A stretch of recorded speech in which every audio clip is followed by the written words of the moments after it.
A la economista Elizabeth Cabezas, ex parlamentaria de nuestro país, ex titular de la Asamblea Nacional Legislativa. ¿Qué tal receta nuestra señal economista? Qué gusto verla y verla que está muy bien, por cierto. ¿Cómo está?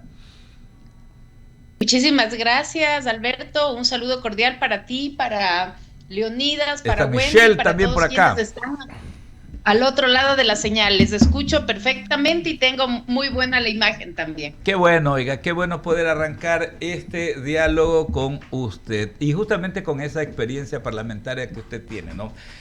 Hay un deseo ferviente y no solamente es el planteamiento que hizo en su momento el presidente Daniel Noboa, ahora reelecto, ¿no? Quien empezará a partir del 24 de mayo un periodo completo de 4 años. Más allá del planteamiento de él, hay un deseo de la sociedad ecuatoriana, de los ecuatorianos en su conjunto, ¿no? Que es evidente, de emprender reformas estructurales del Estado. La pregunta, ¿cuál es la vía más segura? Porque hay quienes dicen ir a una asamblea constituyente implicaría, ¿no?, un tramo de hasta 12 meses e incluso un poco más, hasta de 18 meses, cumpliendo cada uno de los presupuestos legales. Hay quienes sostienen, juristas, constitucionalistas, que sostienen que la asamblea, el nuevo periodo que arranca el 14 de mayo con una mayoría, podría, utilizando ya pronunciamientos de la Corte Constitucional, ir dándole forma a cambios que podrían introducirse. ¿Qué opinión le merece todo esto?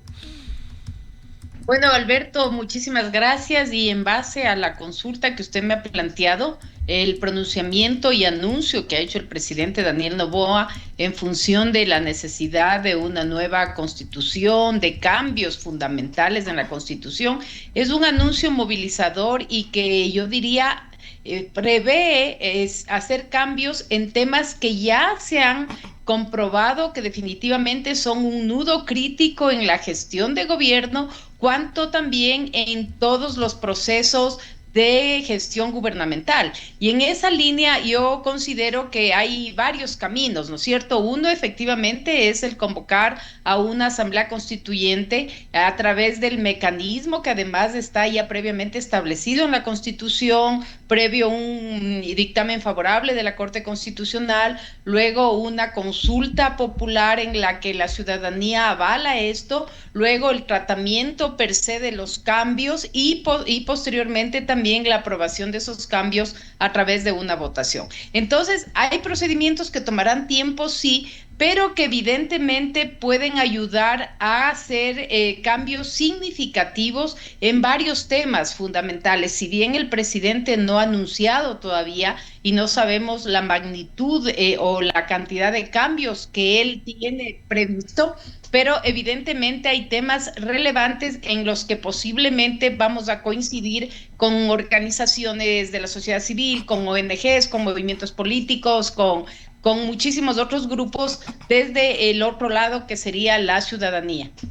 Tenemos una mesa de trabajo grande, saludamos ya a Amanda Hidalgo y justamente apelo nuevamente a su experiencia parlamentaria, economista. ¿Podría justamente, ¿no?, emprenderse algún trabajo a partir del 14 de mayo, integrando pues una mayoría de 77 legisladores, podría irse dándole forma ya a algún tipo de modificación, amén de ir paralelamente también ya viendo, tomando definiciones, viendo los caminos para que la constituyente pues más bien justamente se haga cargo ya de esa reforma de fondo? Recuerde usted, Alberto, que cuando yo presidí la asamblea, incluso en un periodo posterior a eso, yo presidí la comisión de enmiendas. Justamente en esta comisión de enmiendas tratamos varios cambios relevantes e importantes. Unos se pudieron procesar y otros lastimosamente no recibieron el voto favorable de la mayoría de asambleístas. Entonces, si bien en la asamblea hay una ruta a través de dos procedimientos, sean reformas o enmiendas, creo que el abarcar a través de una nueva constituyente todos esos cambios simplificaría muchísimo el tema porque concentraría en este nuevo equipo de las asambleístas constituyentes el tratamiento de estas reformas en un solo paquete, por decirlo de alguna manera, y no estaríamos retaseando con enmiendas dentro de la asamblea. Yo no sé si la definición, porque eso ya sería una definición incluso vista desde el ámbito político del presidente, va a ir por una asamblea constituyente o por hacer reformas. Yo pensaría que por la conformación de la asamblea en este momento, en donde hay un bipartidismo prácticamente, y si bien el presidente puede lograr una mayoría simple, ¿no es cierto? Se requiere una mayoría calificada para poder proceder todos estos, exactamente todos estos cambios, y ahí podría él tener una traba y sería tiempo perdido. Entonces me parece que el otro camino le da más amplitud y le da mayores posibilidades de éxito. Perfecto. Michelle Maffei continúa con la entrevista a esta hora con la ex titular de la Asamblea Nacional Legislativa.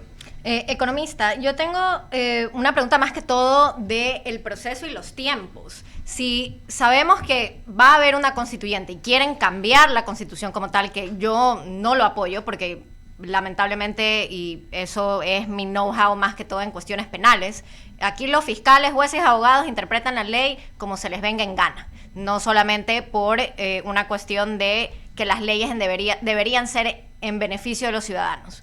Pero ¿qué tan largo va a ser el proceso?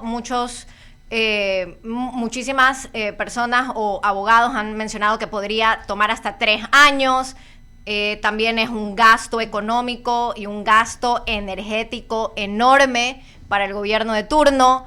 ¿De verdad es tan necesario? Y si hay alguna forma de pasar una nueva constitución en menos de 3 años.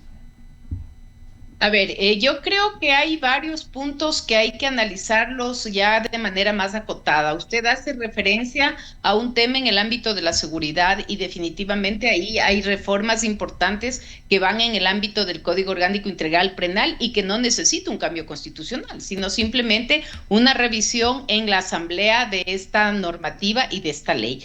Sin embargo, en el paraguas constitucional, ¿no es cierto?, existen ciertos temas, por ejemplo, el tema de la ciudadanía universal, que es un tema que en el año 2008 posiblemente no tenía las complicaciones y los agravantes que ahora eso representa, cuando el tipo de delitos que usted está viendo en las calles, y de hecho le escuché lo que usted estaba comentando del tema de seguridad, cuando el tipo de delitos en la calle ya no son unos delitos comunes, por decirlo de alguna manera, sino que muchos tienen un origen en bandas transnacionales, un tema de narcotráfico que tiene relaciones con grupos internacionales. Es decir, aquí ya este tema de la ciudadanía universal tiene que ser revisado en función de que no puede permitir el ingreso de todas las personas sin una revisión previa, sin un análisis previo de su perfil y de sus antecedentes, por lo que ha sucedido del 2008 a la fecha. O sea, yo creo que hay cosas, y lastimosamente en esta sociedad que nos movemos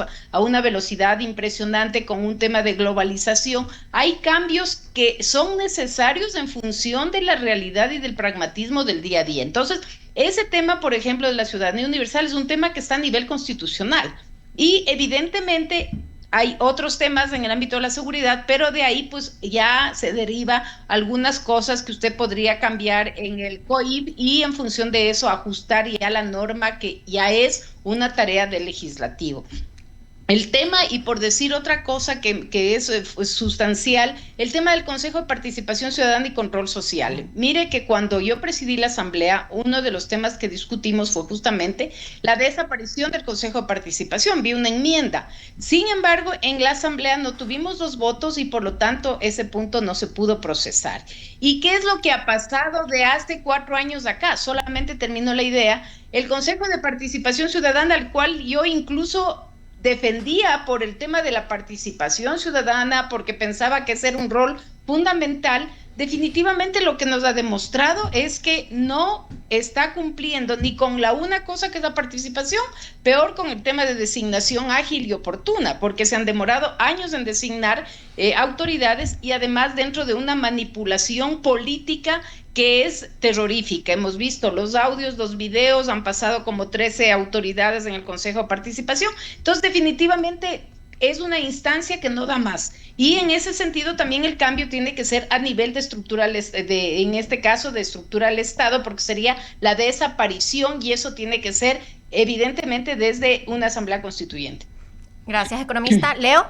Sí, justamente, economista, quería consultarle un poco en esto que usted señalaba justamente, estamos con una asamblea bipartidista prácticamente, ese riesgo también de que la sociedad al momento de estar polarizada según las reglas que se vayan a imponer para la construcción de esa posible asamblea constituyente, terminaría siendo también una especie de polarización de quienes puedan ser esos representantes del pueblo en esa constituyente y tendríamos nuevamente el dilema de lo que unos quieren y lo que otros se oponen y al final podríamos correr el riesgo de perder el tiempo y no sacar los resultados que se esperan de una constituyente.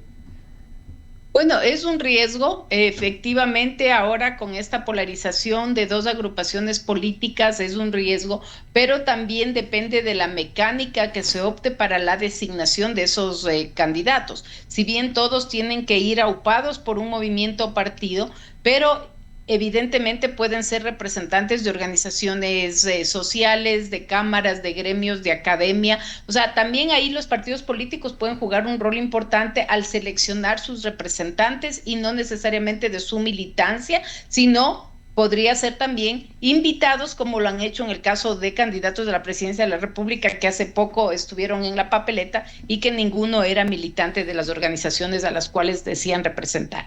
Entonces, hay el riesgo, sí, pero también hay una oportunidad y el presidente me parece que debe tener todo el análisis de tiempos, de circunstancias y de momentos para hacerlo, para capitalizar este apoyo político que habrá recibido de parte de los ciudadanos y que es importante, tal así que se ha reelegido con una diferencia significativa versus su contendora, que fue de 11 puntos. Entonces, son distintas circunstancias que habrían que ir analizando, pero el tiempo sí es un factor determinante porque evidentemente ahora estamos arrancando de una luna de miel, de un proceso en el cual la gente esté emotiva, esté expectante, tiene confianza y quiere pues evidentemente seguir en esa línea.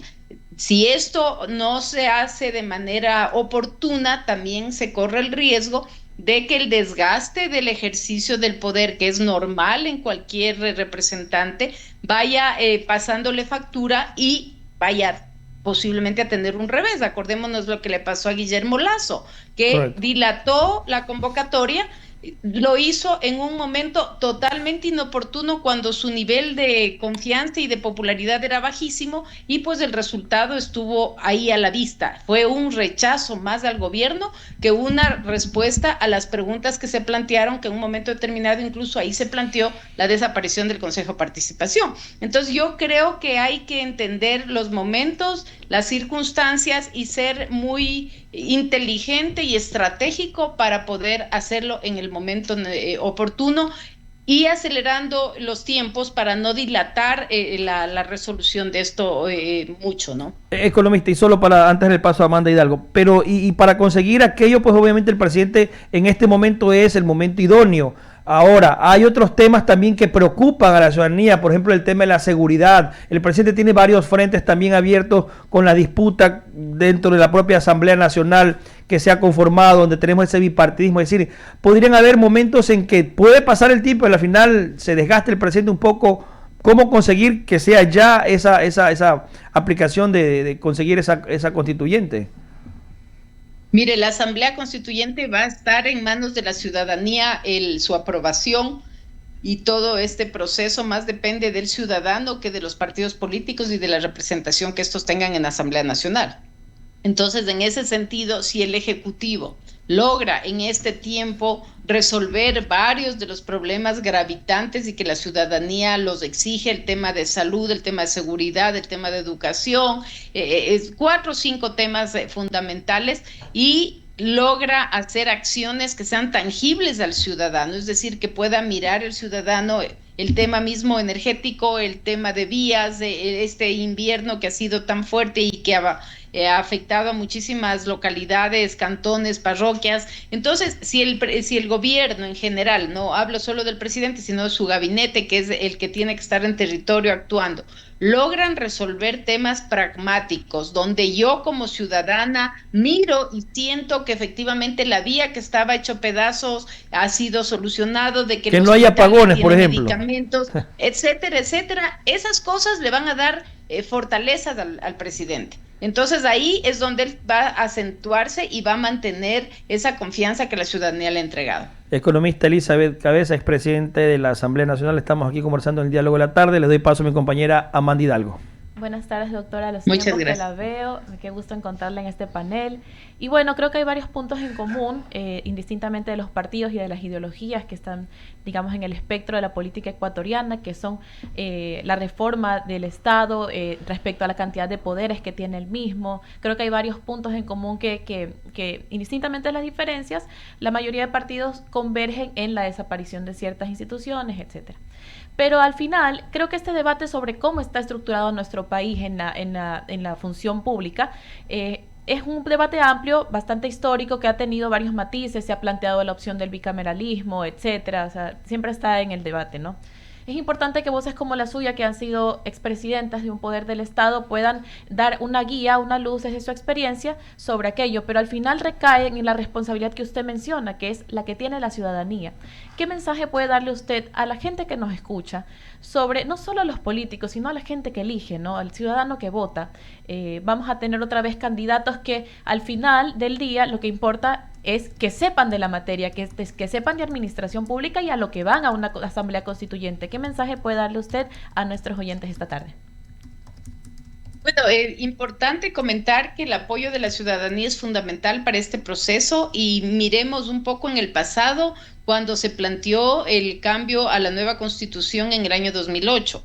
83% de la población votó por una nueva constituyente y luego cuando ya se presentó el texto, el 63% de la población lo aprobó. Es decir, había una mayoría que veía la necesidad de cambios que además venían anunciados con este discurso de prosperidad, de bienestar, de equidad social. Entonces era un tema que a la gente le entusiasmó y le cautivó en un momento determinado. Entonces, este momento estamos dando paso inclusive a una renovación generacional, que a mí me parece que eso no es menor y en esa línea yo diría esta nueva figura del presidente, un joven de 37 años que representa no solamente a la juventud ecuatoriana, sino que también ha cautivado a otros niveles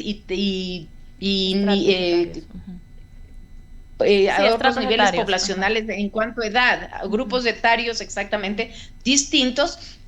Entonces, él tiene este rato una gran responsabilidad de actuar y de capitalizar esas emociones, por decirlo de alguna manera, en una nueva constitución que no represente ni que esté hecha a medida del nuevo mandatario, en este caso Daniel Noboa, sino que mire hacia el largo plazo.